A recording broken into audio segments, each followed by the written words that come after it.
आपकी आवाज में आज बात मध्य प्रदेश में उपचुनाव की जंग और सत्ता के लिए सियासी दलों की तैयारियों की। एमपी में 27 सीटों पर उपचुनाव होने हैं और इन्हीं उपचुनाव के नतीजे तय करेंगे कि एमपी की सत्ता पर कौन काबिज रहेगा। और चूंकि जंग कुर्सी की है, इसीलिए कांग्रेस हो चाहे बीजेपी एड़ी चोटी का जोर लगा रही है। कांग्रेस ने जहां एक बड़ी बैठक की तो साथ ही यह भी माना कि बीजेपी के संगठन से कड़ी टक्कर लेनी होगी। उधर बीजेपी ने कांग्रेस की तैयारियों पर निशाना साधा है। कांग्रेस की कर्ज माफी का दावा भी बीजेपी के निशाने पर है, तो तीसरी तरफ बीएसपी ने कांग्रेस और बीजेपी से एक कदम आगे जाकर 8 सीटों पर प्रत्याशियों के नामों का ऐलान भी कर दिया है। कई सवाल हैं जिनके जवाब जानने की कोशिश करेंगे और चूंकि मुद्दा बड़ा है तो आज डिबेट भी बड़ी है। पूरा 1 घंटा हम इस पर चर्चा करेंगे। खास पैनल भी हमारे साथ जुड़ेगा, मगर सबसे पहले आइए देखते हैं एक रिपोर्ट।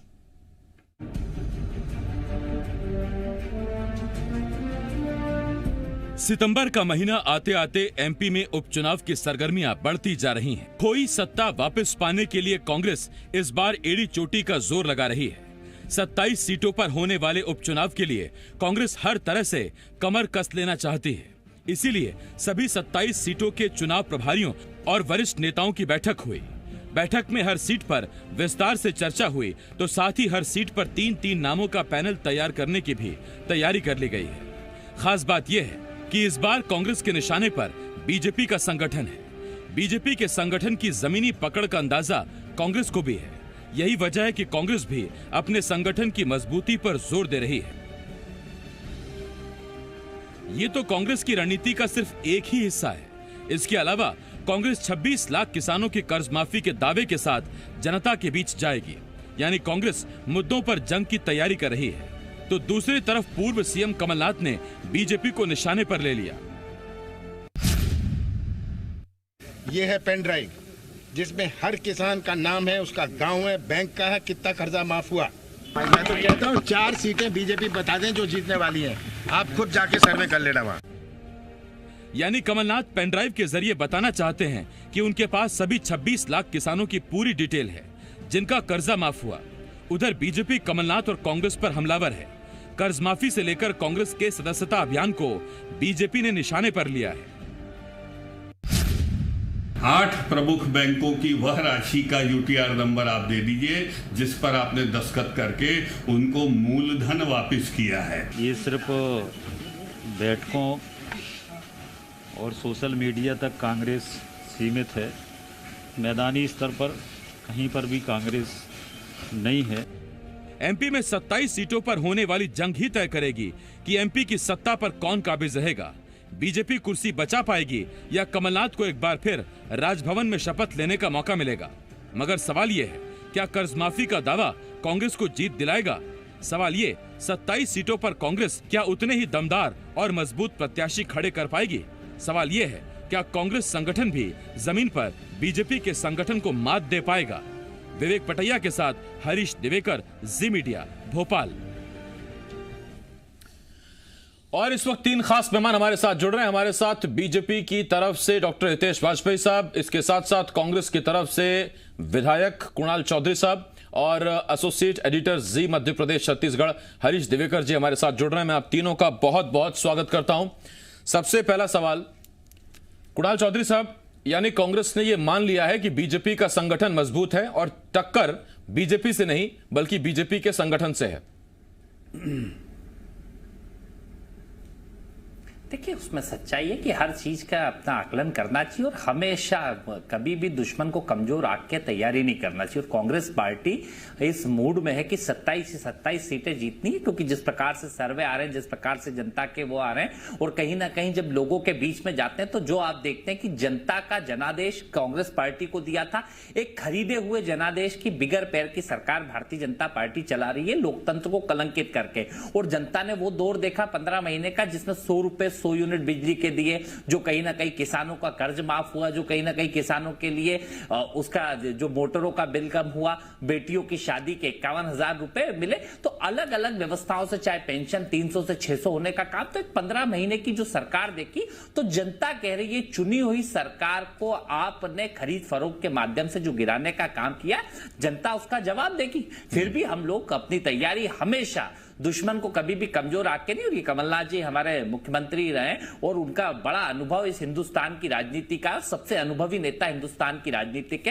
तो स्पष्ट है कि जब भी तैयारी करो दुश्मन को मजबूत मान के करो, ताकि अपनी तैयारी महत्वपूर्ण हो। 27 की 27 सीटें मध्य प्रदेश में कांग्रेस पार्टी जीतेगी।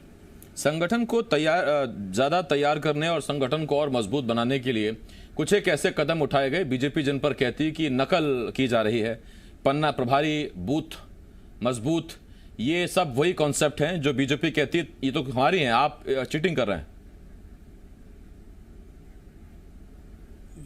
बीजेपी ये किसी चीज का, किसी का कॉपीराइट हो या किसी का, क्योंकि हम तो पहले से भी बनाते हैं, मेरी विधानसभा में मैंने पहले भी बनाए थे। तो ये किसी का कॉपीराइट है कि भैया कोई पन्ना प्रभारी नहीं बना सकता, बूथ प्रभारी नहीं बना सकता, कोई किसी का कॉपीराइट है क्या? संगठन अपने अपने स्तर पे अपना अपना काम करता है। किसी को पन्ने पे बनाना है, किसी को बूथ पे बनाना है, किसी को मंडल पे बनाना है, सेक्टर पे। तो हर तरफ संगठन की व्यू रचना अपनी अपनी सबकी होती है। ये कॉन्सेप्ट एक हो सकता है, पर यहाँ पे लोग सबके अपने अपने होते हैं। कांग्रेस पार्टी का जो कार्यकर्ता है वो कांग्रेस का कार्यकर्ता, अब इसमें इनको खोट दिख रहा, वो दिख रहा, तो ये भारतीय जनता पार्टी ये देखती रहे, हम अपना काम करेंगे। भारतीय जनता पार्टी तय नहीं करेगी कि कांग्रेस में किसको पन्ना प्रमुख बनाना है, किसको क्या बनाना है, क्या नाम देना है। तो ये चीजें संगठन की अपने अपने संगठन की होती है और इस पर टिप्पणी अगर भारतीय जनता पार्टी करती है तो वो तय करे। मुझे नहीं लगता कि कोई भी दल का संगठन अपने अपने हिसाब से तैयारी करता और हम अपने हिसाब से तैयारी कर रहे हैं। स्पष्ट है कि जो घबराहट भारतीय जनता पार्टी में, कि जो जनता के बीच में से आवाज आ रही है कि जो खरीदे हुए जनादेश के लोगों को गिराने की जो आवाज आ रही है उससे घबराहट है। तो रोज जो जनता को जवाब देना चाहिए, चाहे कोविड के ऊपर देना चाहिए, चाहे प्रदेश के अंदर बेरोजगारी बढ़ रही है उस पर देना चाहिए, चाहे जो हालत खराब हो रही है उस पर देना चाहिए, तो उसकी बजाय रोज इधर उधर की बात कांग्रेस और उस पर करती। जबकि अभी आप सत्ता में हो, जनता को जवाब दो कि लगातार इतने फेलियर क्यों हो रहे हैं, क्यों बिजली के बिल इतने लगातार आप पूछ लेता हूं मैं कुणाल जी जा रहे हैं, क्यों किसानों आपने सवाल उठाए हैं बिजली के नाम पे आप वो कर रहे हैं, कटौतियां थी जी। कुणाल जी, आप युवा विधायक हैं, सलामी बल्लेबाज के तौर पर आपने ताबड़तोड़ बल्लेबाजी शुरू कर दी है, तो आप जवाब के लिए भी तैयार रहिए। डॉक्टर हितेश वाजपेयी साहब, आपके पास आ रहा हूं और आपसे मेरा सवाल। कमलनाथ ने पूछा है आज कि 4 सीटें बता दे बीजेपी जहां उनको लगता है कि वो जीतेंगे।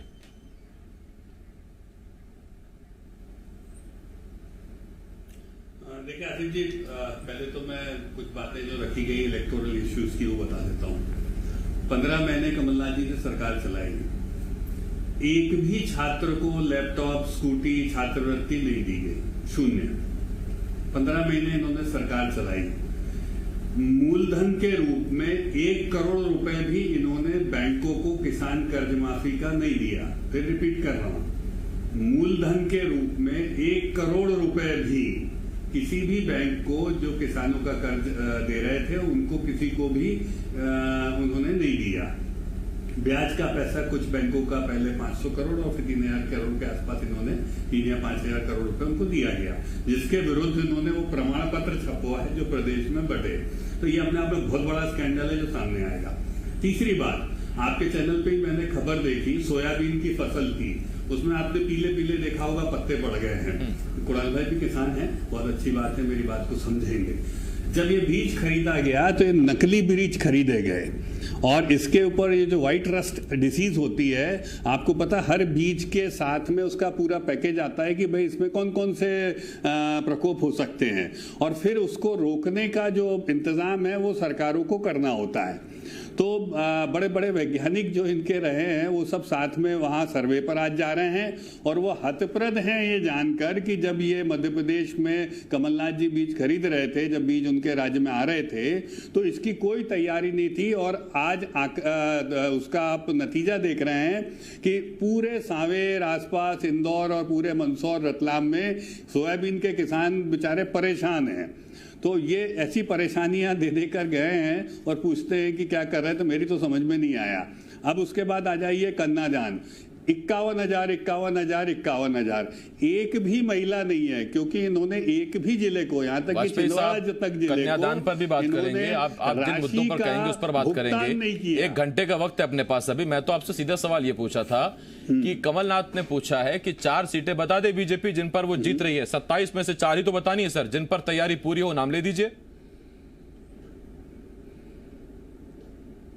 देखिए बहुत अच्छी बात है, तो पहले आसिफ जी वो अपना उम्मीदवार तो बता दे, 4 ही सीटों पे बता दे 27 में से। हम तो भाई मैच तो 2 में होगा ना। हालांकि ये ट्रायंगुलर और क्वाड्रेंगुलर हरीश जी बताएंगे आपको, ऐसी सीटें नहीं है कि कमलनाथ जी के लिए लड्डू गोपाल की तरह आ जाएंगी। आप मान के चलना, कुणाल जी जैसी सीट है जो बाइपोलर थी और कुणाल जी ने अच्छा परफॉर्मेंस करके जीती भी है। ये सीटें बड़ी विकट सीटें हैं और अभी सोचिए वो ना बूथ लेवल का अपना असिस्टेंट तय कर पा रहे हैं जिसको BLA बोलते हैं, ना सेक्टर प्रभारी तय कर पा रहे हैं, ना वहां का प्रत्याशी तय कर पा रहे हैं, और हमसे पूछ रहे हैं 4 कौन सी, तो हमारे तो तय हैं सब। नहीं तो वाजपेयी साहब हम 27 जीतेंगे। हाँ, अच्छा, ये नहीं आपके पता तो खड़ा मैं तो ये पूछ रहा हूँ कि अगर कांग्रेस का प्रत्याशी बदला या बेहतर आया तो टक्कर भी हो सकती है क्या? 40-60, 70-30 भी हो सकता है क्या? नहीं कितने बाल आसिफ भाई नहीं कितने बाल भाई, ये तो प्रतिस्पर्धा है ना। तो रिंग में आने तो दो मेरे भाई, तो अपन चर्चा करेंगे। आप भी कमलनाथ जी जैसी बात कर रहे हैं, आज क्या हो गया आसिफ भाई? सामने काल्पनिक चीजों में क्या बात है? हवा से लड़ेंगे हम लोग जाके। कमलनाथ जी बताते हैं कि मैनेजमेंट के बहुत बड़े गुरु हैं, मुझे मैनेजमेंट आती नहीं। वो कहते हैं कि वो सियासत के बहुत बड़े मंजे राजनेता हैं, तो वो मुझे आती नहीं। मैं तो पत्रकारिता जानता हूं साहब, थोड़ी मोड़ी मैं पूछ लेता हूं आपसे। हरीश जी आपके पास आ रहा हूं, आपसे मेरा एक सवाल। हरीश जी, BSP के 8 प्रत्याशियों के 10 सेकंड में नाम का ऐलान, मैं आता हूं वाजपेयी साहब, आता हूं मैं आपके पास। 8 प्रत्याशियों के नामों का ऐलान, उस पर हम जरूर चर्चा करेंगे, लेकिन उससे पहले जरा कांग्रेस और BJP की तैयारियों पर हम बात करते हैं, क्योंकि BSP जिस इलाके में अपने प्रत्याशियों का ऐलान कर रही है, ऐसा बिल्कुल नहीं कह सकते कि वहां BSP की पकड़ नहीं। वहां से BSP के विधायक चुनकर आते रहे हैं, जनाधार भी वहां पर है, तो उस पर हम दूसरे हिस्से में बात करेंगे। लेकिन जो पहला हिस्सा है वो ये कि आज कमलनाथ ने अपने जो फील्ड के कार्यकर्ता हैं, जो उनके सेनापति हैं, जो 27 चुनाव प्रभारी हैं, उनके सामने जरूर 2 बातें कह दी हैं। एक मुद्दा सबसे बड़ा रहेगा हमारा कर्ज माफी का, यह है पेन ड्राइव, इसको जमकर प्रचारित करिए, प्रसारित करिए। और दूसरा कि हमको 27 की 27 सीटें जीतनी है और उसके लिए हमें टक्कर लेनी है BJP के संगठन से।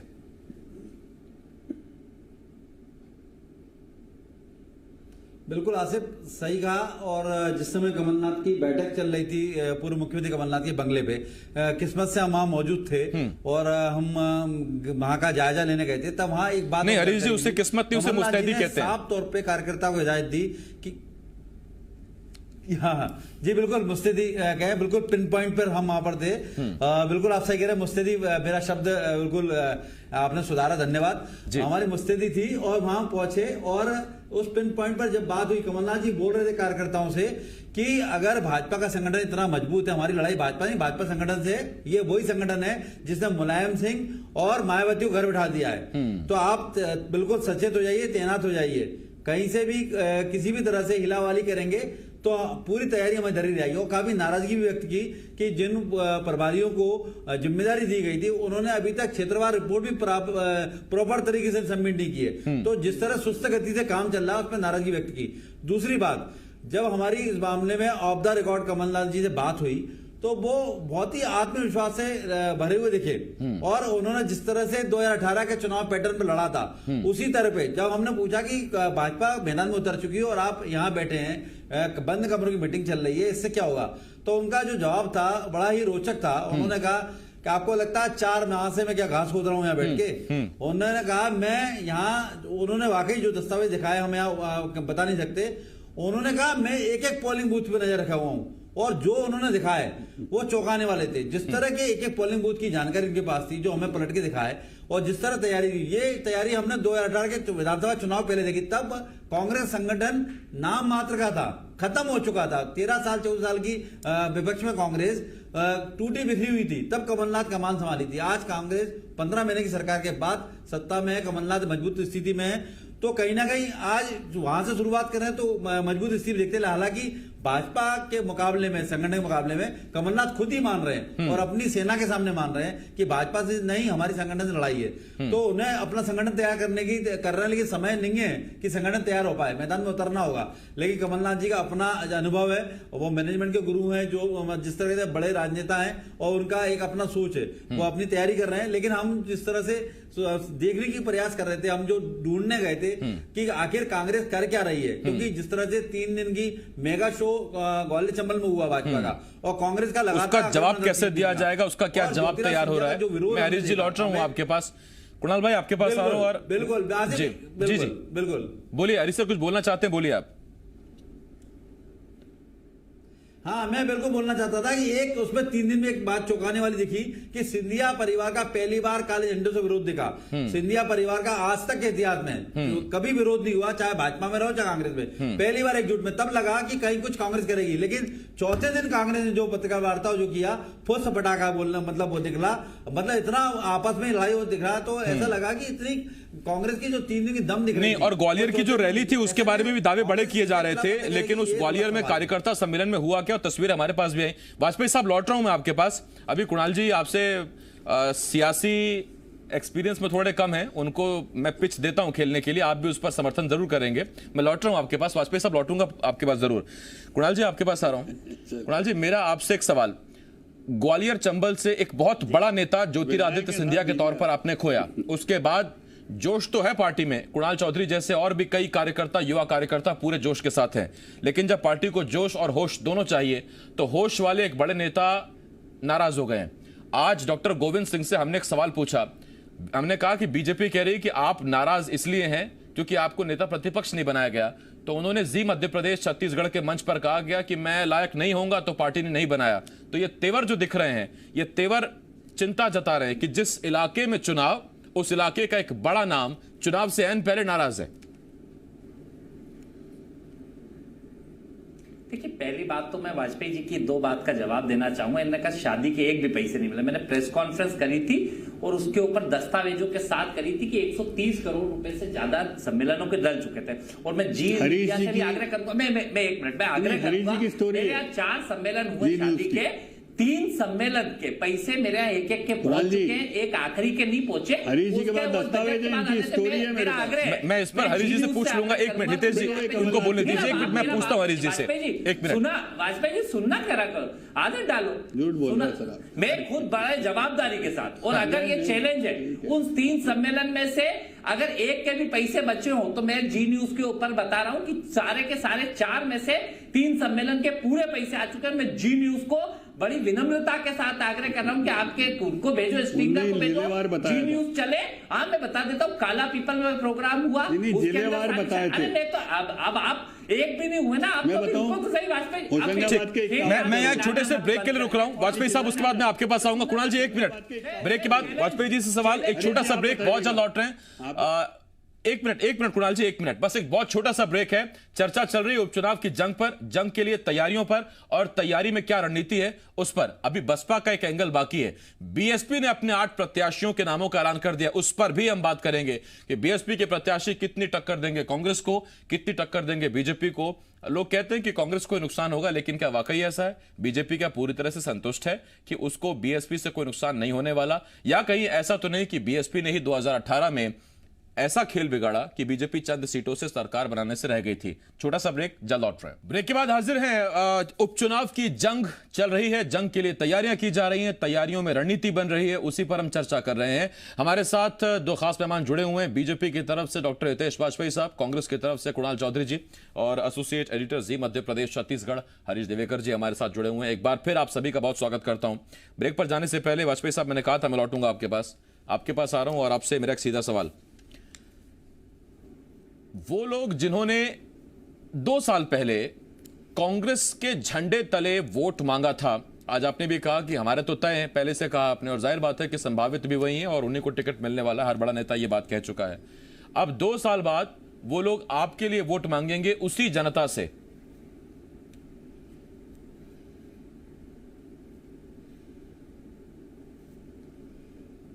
नहीं, इसमें आपका सवाल क्या है साहब? सवाल यही है साहब, 2 साल में जनता का मन इतनी जल्दी बदल जाएगा क्या? 2 साल पहले तक उन्होंने कांग्रेस को जिताया, आपसे नाराज थे, अब आपने प्रत्याशी बदल दिया, आपको वोट मिलेगा क्या? देखिए, जनता आसिफ जी उसके इश्यूज जो होते हैं, स्थिर सरकार, उसके बेनिफिट में काम करने वाले लोग, और बिल्कुल आपका सवाल बहुत मौजूद है।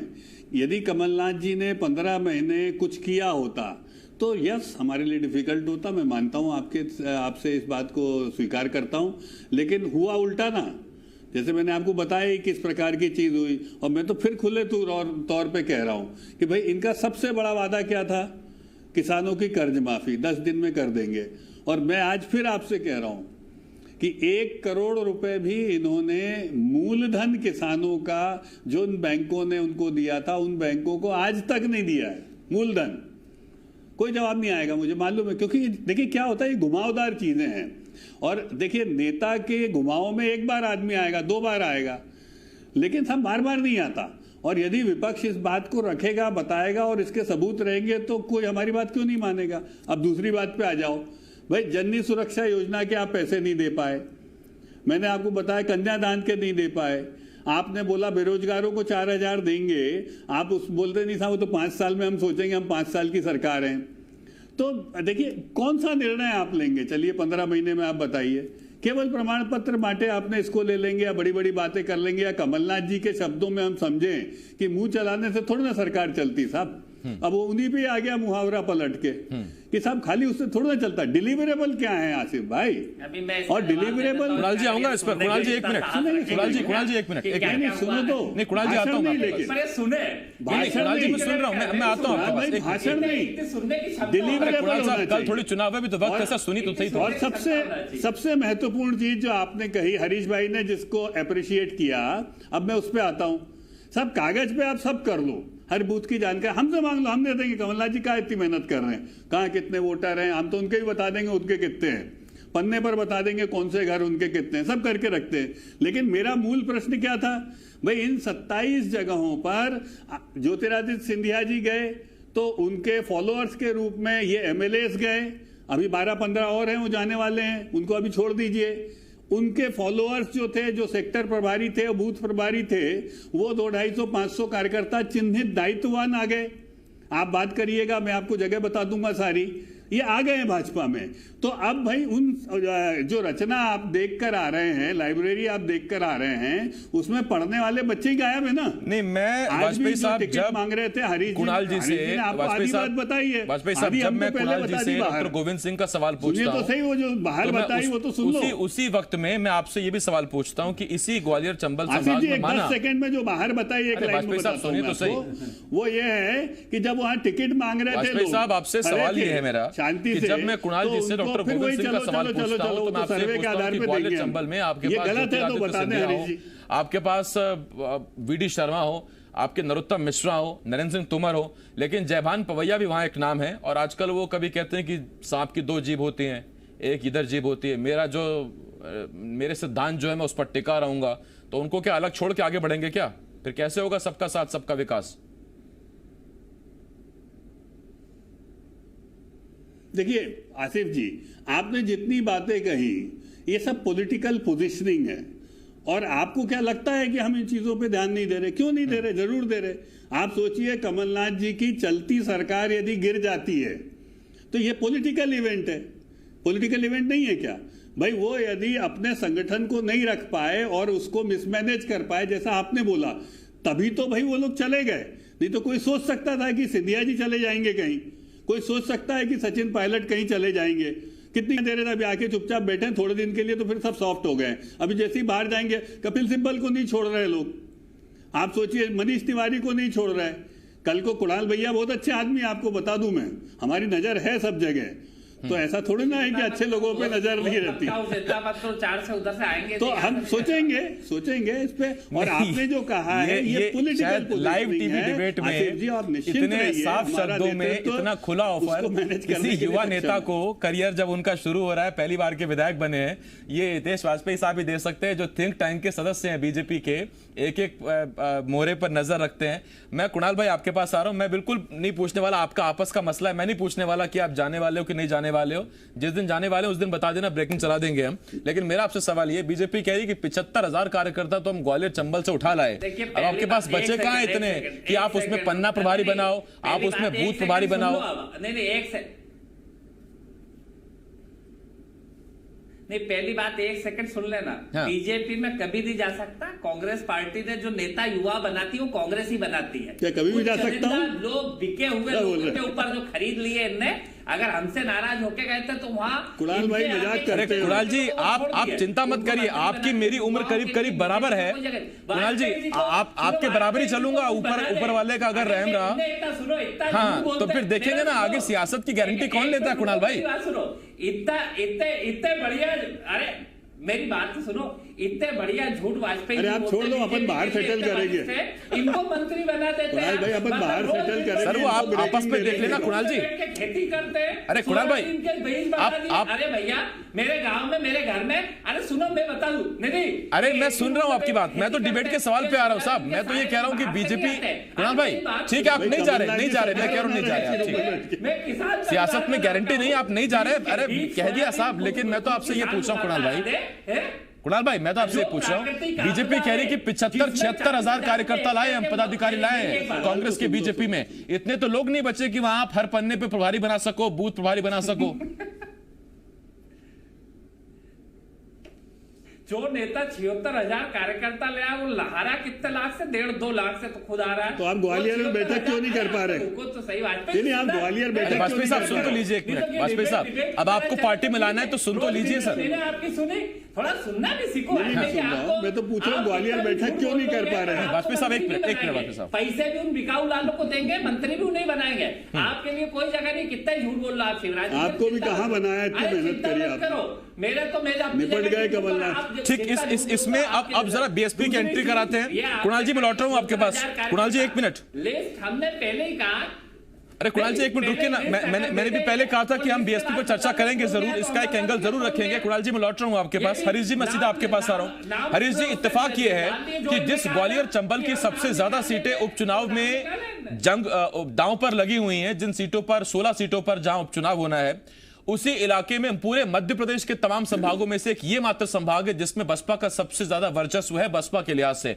और वहां आज 8 प्रत्याशियों के नामों का ऐलान, यानी कि ज्यादा तैयारी का वक्त, बसपा तैयार है। और सबसे बड़ी बात कि अमूमन हमने देखा कि उपचुनाव से बसपा बचती थी, इक्का दुक्का 3 सीटों पर चुनाव होता था तो बसपा अपने प्रत्याशी उतारती नहीं थी। अघोषित तौर पर कभी कांग्रेस को समर्थन दे दिया करती थी, कभी कांग्रेस को सीधा कह देती थी कि हमारा समर्थन है। लेकिन इस बार 27 सीटों पर बसपा पूरे दमखम के साथ उतर आई है।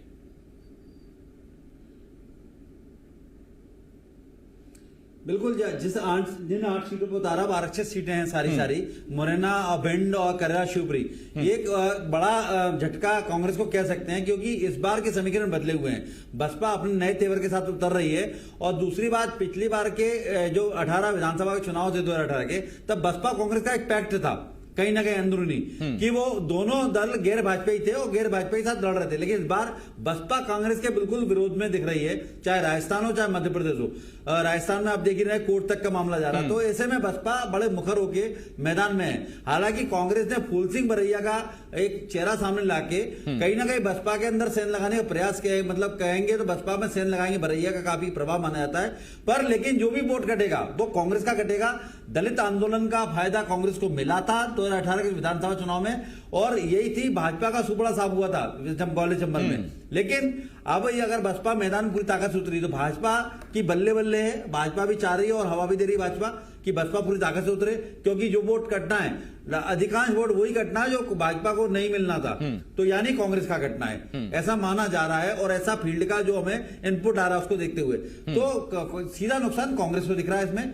और आसिफ, इसके बड़ी मजेदार बात है कि बसपा ने शुरुआत अभी आरक्षित सीट से की है, यानी उनका गणित पहले से लग चुका था। जब ये लड़ रहे थे आपस में, बसपा तभी एंट्री कर चुकी थी। बसपा धीरे धीरे तैयारी कर दी मैदानी, जो उनकी सीट की है, चाहती तो 16 सीट पे प्रत्याशी घोषित कर सकती थी, लेकिन 8 सीटों पे घोषित की है, वो भी आरक्षित है। नाम के लिए नहीं उतारे, यानी दमदारी के साथ उतारे, ऐसा माना जा रहा है और ऐसा गणित सामने देखने को आएगा। एक बात और आसिफ कहना चाहूंगा, बसपा से इतर जो रह जाएगी डिबेट, बहुत महत्वपूर्ण बात है, ये पेन ड्राइव बम है। ये बात बड़ी जोरों शोरों से चर्चा में आ गई कि 6 महीने बाद पेन ड्राइव कैसे आई। क्या अफसरों पे कब्जा आज भी कमलनाथ का है? क्यों? क्योंकि कमलनाथ को पता ही नहीं था सत्ता से बाहर आएंगे, तो उन्होंने डाटा तो तब तैयार किया ही नहीं था। अचानक पेन ड्राइव 6 महीने बाद आती है, तो डाटा जिसपे आरोप लगा रहे थे भाजपा बार बार कह रही है फर्जी है कि लोन माफी नहीं हुई, अब तो सबूत के साथ पेश कर रहे हैं कमलनाथ, तो दे रहे हैं कि आप रैंडमली फोन लगाइए किसान को, उनका नाम नंबर सब दे रहे हैं। तो क्या ये उपचुनाव बड़ा मुद्दा होगा? और ये इसमें भी जरूर सवाल उठेगा हरीश जी, क्योंकि मुझे याद है कि 20 मार्च को जब इस्तीफा दिया उससे पहले तक कमलनाथ ये पेन ड्राइव दिखाते रहे हैं और उन्होंने उस पेन ड्राइव का बार बार जिक्र किया है, लेकिन वो अचानक 6 महीने बाद किसी बक्से से बाहर निकल आई है पेन ड्राइव, या दरअसल सरकार के अंदर से निकल कर आई है पेन ड्राइव। ये भी एक बहस का विषय रहेगा, इस पर मैं सवाल जरूर पूछूंगा। लेकिन उससे पहले कुणाल भाई, पहले मैं आपके पास आ रहा हूं वाजपेयी साहब, उसके बाद मैं आपके पास आता हूं। कुणाल भाई, सीधी बात यह है, कि देखिए पारंपरिक तौर पर तो यही कहेंगे बसपा अगर 8 सीटों पर प्रत्याशी उतार रही है तो उसका सीधा नुकसान आप ही को होगा। आप बसपा के साथ मिलकर लड़ते थे ग्वालियर चंबल में 2018 में, उसका फायदा भी आपको मिला। लेकिन सबसे बड़ा सवाल यह कि मैनेजमेंट के गुरु कमलनाथ क्या 15 महीने सरकार चलते हुए और 5 से 6 महीने विपक्ष में रहते हुए मायावती से अब तक कोऑर्डिनेशन नहीं बैठा पाए क्या? देखिए पहली बात तो 2018 में भी बसपा ने अपना चुनाव लड़ाया था, पूरी जगह पे बसपा चुनाव लड़ी थी, उसके बाद भी आपने नतीजे देखे। और जो एक अभिनेता को ले जाके जिसको नेता नेता कह रहे हैं, हमने कार्यकर्ता बनाता है, नेता कोई व्यक्ति नेता बिके है, कार्यकर्ता कोई नहीं बिके। और स्पष्ट रूप से इसका उदाहरण मैं दे देता हूं कि गुना लोकसभा में 8 सीटों में से 5 सीटें पिछली बार कांग्रेस पार्टी 2018 के चुनाव में जीती। कोई 15,000, कोई 20,000, कोई 25,000 और 28,000, 30,000 तक सीटें जीती। और वही जो जिस चेहरे की ये बात करते हैं इस चेहरे के ऊपर जीती। और 3 महीने 4 महीने बाद जब लोकसभा चुनाव हुआ तो वही सारी सीटें 25 से 28,000 पे हारने का काम करा। एक भी सीट जीती हो तो बता दो। कांग्रेस पार्टी जीती, जनता ने जनादेश कांग्रेस को दिया। और ये अगर ये सोच रहे हैं कि कार्यकर्ता को ये कह देंगे कि उनका एजेंडा फिक्स होता है, जनता का एजेंडा फिक्स होता है, वोटरों का एजेंडा नहीं। स्पष्ट जिसको जनादेश देते हैं, जिसके साथ रहते हैं, जनता को नहीं खरीद सकते। आपने उन विधायकों को खरीद लिया होगा, जनता के जनादेश को नहीं खरीद पाएंगे। अभी जिस दिन जनता आएगी, मैं अगर मेरे जैसे के क्षेत्र में हम जब दिन भर काम करते, जब भी जाओ तब भी जनता अपना अधिकार मानती है। और मुझे लगता है कि जनता को ये जो समझने की कोशिश कर रहे हैं कि इन बिकाऊ लाल मिलावट रामों को जनता वोट दे देगी। एक एक आदमी हारेगा। 27 की 27 सीट है। ऊपर चर्चा मैं हरीश जी को भी क्लियर करना चाहूंगा। आपने क्लियर कर दिया कुणाल जी, आपने कहा था कमलनाथ कह रहे हैं कि 4 सीटें बता दें, आपने कहा 27 की 27 जीतेंगे, तो उसके बाद बीजेपी के लिए कुछ बचा नहीं है। मैं लौट रहा हूं आपके पास। 27 जीतेंगे कहीं कुछ उसके अंदर नीचे बचा नहीं। थोड़ा ठीक लगा लीजिए सर, 27 के 27 आप ही लेंगे तो फिर वाजपेयी साहब की जो इतनी तैयारी है, मेहनत है, उस पर भी नहीं आप देख लेना, ये जनादेश जनता देती है, कुणाल जी समझ लेना। और ये मान नहीं रहे कुणाल जी, रुको ना एक मिनट, जो करते हैं ना, जो कर्ज भाई रुकिए तो सही कुणाल भाई, मेरे साथ फील्ड पे चले तब पता पड़ेगा इन्हें। नहीं फील्ड में थोड़ा सा बच के जाइएगा सर, कोरोना बहुत है आजकल मार्केट में। मैं वाजपेयी साहब आपके पास आ रहा हूँ और वाजपेयी साहब मैं तो जाता हूँ भैया, जनता के बीच में जाना पड़ेगा। जनता परेशान है, किसान की सोयाबीन खत्म है। कुणाल भाई एक मिनट रुकिए, कुणाल भाई एक मिनट, जनता के लिए जो भुगतना होगा भुगतेंगे। वाजपेयी साहब सीधा ग्वालियर चंबल में अब दरअसल जनता के सामने एक चॉइस और है। वो जनता 2018 में जिसने आपका साथ नहीं दिया, उस जनता के सामने अब कांग्रेस के अलावा एक और ऑप्शन मौजूद है और बसपा फुल फ्लेज अब अपने 8 प्रत्याशियों के सामने है।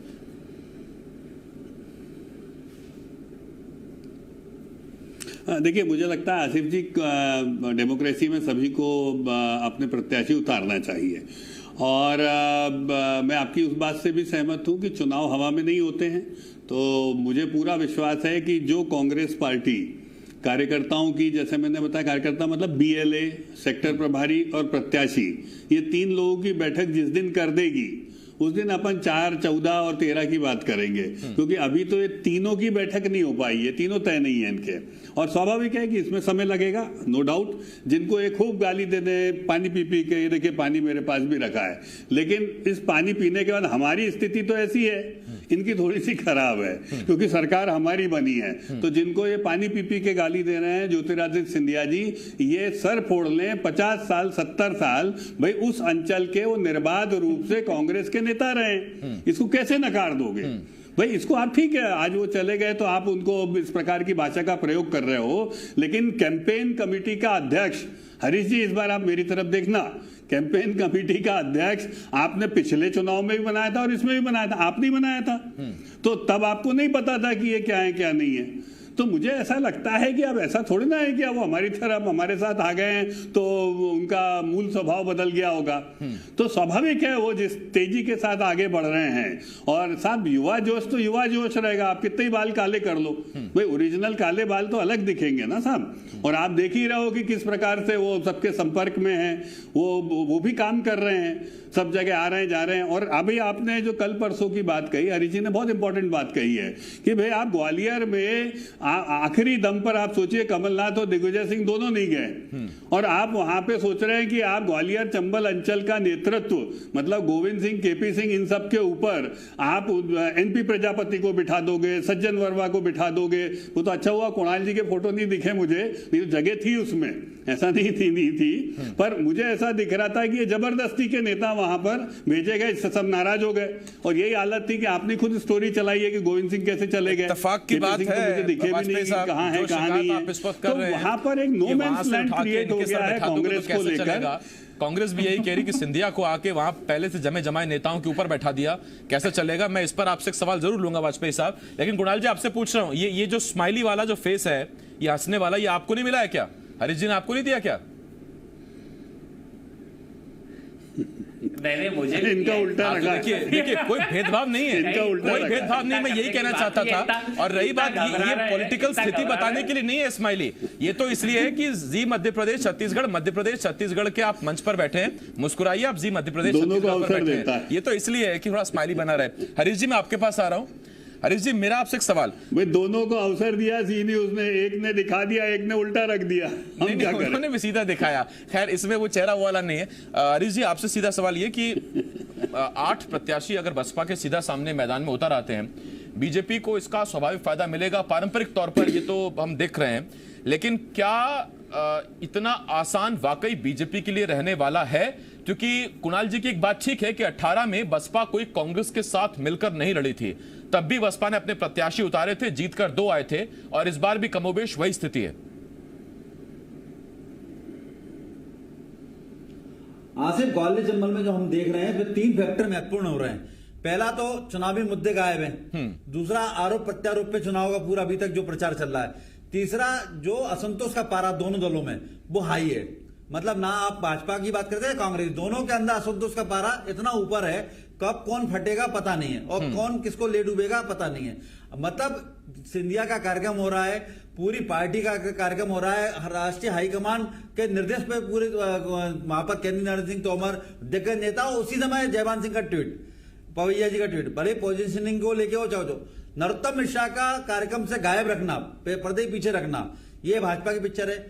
कांग्रेस का जब कार्यक्रम होता है वहां गोविंद सिंह, लाखन सिंह जो ग्वालियर चंबल से ताल्लुक रखते हैं, दोनों को बाइकआउट करना, दोनों उठ के चले जाते हैं। मतलब पलड़ा बराबर असंतोष का पारा दोनों का भारी है। और आप देखिए एक भी चुनावी मुद्दा ऐसा ना भाजपा के पास दिख रहा है ना कांग्रेस के पास दिख रहा। कांग्रेस कर्ज माफी पे आरोप प्रत्यारोप के मामले हैं, लेकिन ऐसा कोई मुद्दा नहीं है जिसमें भाजपा अभी 6 महीने के अंदर लेके जाए कि हमने ये काम कर दिए। ना कांग्रेस ऐसा कह के जा पा रही कि 15 महीने में हमने बड़ी क्रांति ला दी। और कांग्रेस, भाजपा के पास कांग्रेस पर आरोप लगाने के अलावा मतलब ऐसा कोई तथ्यात्मक नहीं है। और वहीं 15 साल के जो पुराने आरोप विधानसभा चुनाव 2018 में हो चुके, वही आरोप है कांग्रेस के पास। तो कुल मिला के चुनावी मुद्दा एक तरह नदारत है जिसके ऊपर मतदाता को लुभाया जा सके। अब कांग्रेस पास एक ही दागी बागी वाला मामला है, बिकाऊ टिकाऊ। भाजपा इस बात को प्रचारित कर रही है भ्रष्टाचार की सरकार थी, 15 महीने में लूट खाया। तो अब आरोप प्रत्यारोप पे पूरा चुनाव दिख रहा है। हम लगातार मॉनिटरिंग कर रहे हैं, लेकिन हमें ऐसा कहीं नहीं दिख रहा कि मतदाता को क्या मिलेगा, मतदाता का विकास कैसे होगा, कोई रोड मैप नहीं दिख रहा। जिस तरह की हर बार बात चलती है, चुनाव आते वादे होते हैं, जो विधायक 15 महीने सरकार में थे उन्होंने काम नहीं। खैर उसमें तो हरीश जी आप भी जानते हैं कि बहुत ज्यादा से ज्यादा होगा तो बिजली सड़क पानी होगा, और 70 साल बाद भी यही बिजली सड़क पानी हो रहा है। अगले 70 साल भी जब हम पता नहीं रहे न रहे तो उस वक्त भी फिर यही बिजली सड़क पानी चलता रहेगा। ये अपने देश की सियासत की खैर खूबी भी कह लीजिए, कमी भी कह लीजिए। कुणाल भाई मैं आपके पास आ रहा हूं, मेरा आपसे एक सवाल। यहां स्थिति है आपके 25 विधायक छोड़ के चले गए आपको, उसके बाद नाराजगी आपके यहां भी है। मैं नहीं कहता कि नाराजगी बीजेपी में नहीं है, नाराजगी आपके यहां भी है, लेकिन बीजेपी के पास इस वक्त प्लस पॉइंट यह है कि अगर ग्वालियर में सभा होती है तो वहां जाकर समीक्षा गुप्ता जो कभी निर्दलीय चुनाव लड़ी, वो अब उपचुनाव से पहले पार्टी में आ जाती हैं। वो कहती हैं कि अब मैं पार्टी के साथ हूं, पार्टी जो जिम्मेदारी देगी मैं वहां जुड़ रही हूं। इसका मतलब आपके नाराज हैं, इनके नाराज लौट लौट कर वापस आ रहे हैं और आपके भी इनके पास चले जा रहे हैं। देखिए ये बात है, आप देखते होंगे इस तरीके से, पर पहली बात तो जो गए नहीं है, हमसे छोड़ के नहीं गए, बिक के गए। वो 25 लोग टोटल बिक के गए, बिकाऊ लाल मिलावट राम। दूसरी सर आपको कोई टाटा बाय बाय बोल के जाए या मुंह फेर के चला जाए, चला ही गया ना सर, उसमें क्या रह गया? हरिवल्लभ शुक्ला में नहीं, वहां पे जो शुक्ला जी हमारे अरे आसिफ जी अच्छा नहीं, वहां पे शुक्ला जी भी हमारे आए वापस। ये सारी चीजें चुनाव पे होगा। मूल मुद्दों के ऊपर हरीश जी जो बात कह रहे हैं, हमारे पास है कहने को। 15 महीने में शुद्ध का युद्ध चलाया, माफिया के खिलाफ अभियान चलाया, 100 रुपए में 100 यूनिट बिजली दी, गरीब की वाजपेयी साहब मैं आऊंगा, एक मिनट थोड़ा बोलने दीजिए। लेके गए थे, उसके बाद राज्य रुपए नहीं मिलाती थी, 600 रुपए दिए हमने। मध्य प्रदेश की जनता, जो गरीब जनता, उसको 600 रुपए देने का काम किया। बेटियों की शादी में मैं प्रमाण सहित दे चुका हूं कि 4 सम्मेलन मेरे होंगे, 3 के पैसे आ गए। कन्यादान की योजना में फिर वो डिबेट कहीं भेंट ना चढ़ जाए। मैं लौट रहा हूं क्योंकि मुद्दे बहुत सारे। कुणाल जी एक मिनट, कुणाल जी मैंने आपको टाइम दिया सर, एक मिनट कुणाल भाई अरे आप प्लीज जिस पे चर्चा करना चाहो उस पे चर्चा, हाँ उस पे चर्चा करेंगे कुणाल भाई, लेकिन जिस पे चर्चा करने बैठे उस पे तो कर लें। एक मिनट कुणाल भाई, मेरे पास वक्त खत्म हो जाएगा। नहीं कुणाल भाई, एक मिनट मैं कह रहा हूँ आपसे, एक मिनट कुणाल भाई, हितेश वाजपेयी साहब मैं आपके पास आ रहा हूँ। अरे कुणाल भाई, बीजेपी का सवाल तो पूछने दीजिए। हाँ ठीक, सोयाबीन में पहुंच जाएंगे, बीन भैंस सब करेंगे, आप रुक जाइए। अरे कुणाल भाई सुन तो लो एक मिनट। कुणाल भाई एक मिनट रुकिए ना, सुन तो लो, रुकिए हाँ रुकिए। धन्यवाद कुणाल भाई, एक मिनट। वाजपेयी साहब आपसे मेरा एक सवाल। वाजपेयी साहब, ग्वालियर में प्रेस कॉन्फ्रेंस करके अतिथि विद्वान, अतिथि शिक्षक संयुक्त अतिथि मंच के नीचे बैठते हैं और वो कहते हैं कि जो ज्योतिरादित्य सिंधिया सरकार में कहते थे कि इनकी आपने मांग पूरी नहीं करी तो मैं सड़क पर उतरूंगा, अब वो ज्योतिरादित्य सिंधिया आपकी सरकार में और हो इनका भी कुछ नहीं रहा है। इन्होंने कहा है कि 80,000 की तादाद है, आप हमें नियमितीकरण नहीं करेंगे चुनाव से पहले, तो फिर आप भी गए। और ज्योतिरादित्य सिंधिया को सरकार में रहते दिखता है उनका दर्द, लेकिन अब जब आपके साथ है तो फिर नहीं दिख रहा क्या? देखिए आसिफ जी, आपकी जी न्यूज को वो सब लोग देख रहे होंगे और मैं आपको बेहद निश्चिंत कर दूं कि जब ये घटना घटी तो उसके पहले आपके भी न्यूज आर्काइव निकाल के देखिएगा, पहली किस्त अतिथि शिक्षकों की जो सूची थी उनके नियमितीकरण की जारी हो चुकी है। और आपको दूसरी चीज बता दूं मैं, किसका हुआ है? सुन तो जाओ, बता रहा मेरे आप तो गड्ढा करके गए हो, मेरी सुन तो लो। अरे थोड़ा जल्दी पाट ले साहब, वो सूची एक जारी हो गई। अरे सुन तो लो, बहुत कम है वाजपेयी साहब, जिनसे 40-40 हजार रुपए आपके जीतू पटवारी खा गए लेके। सुनो तो सही, अब क्यों मुंह खुलवा रहे? सुन लो यार, किसको कर दिया? अब देखो ये नहीं करने देंगे। नहीं वाजपेयी साहब आप तय कर लीजिए, आपको उनसे मिलना है, मेरे सवाल का जवाब देना है। मैं सिर्फ 30 सेकंड दे पाऊंगा। मैं आपकी बात बोलने जा रहा हूँ, ये नहीं बोलने दे रहे। देखो अतिथि शिक्षकों, सुनो ठीक, कुणाल जी आप नहीं मान रहे हैं। वाजपेयी साहब आपका संदेश मेरे ख्याल से पहुंच गया है। जो अतिथि शिक्षक हैं, अतिथि विद्वान हैं, बहुत बहुत शुक्रिया आपका कुणाल भाई, हितेश जी और हरीश जी, आपका बहुत बहुत शुक्रिया हमारे साथ जुड़ने के लिए इस डिबेट में। एक छोटे से ब्रेक के लिए हमें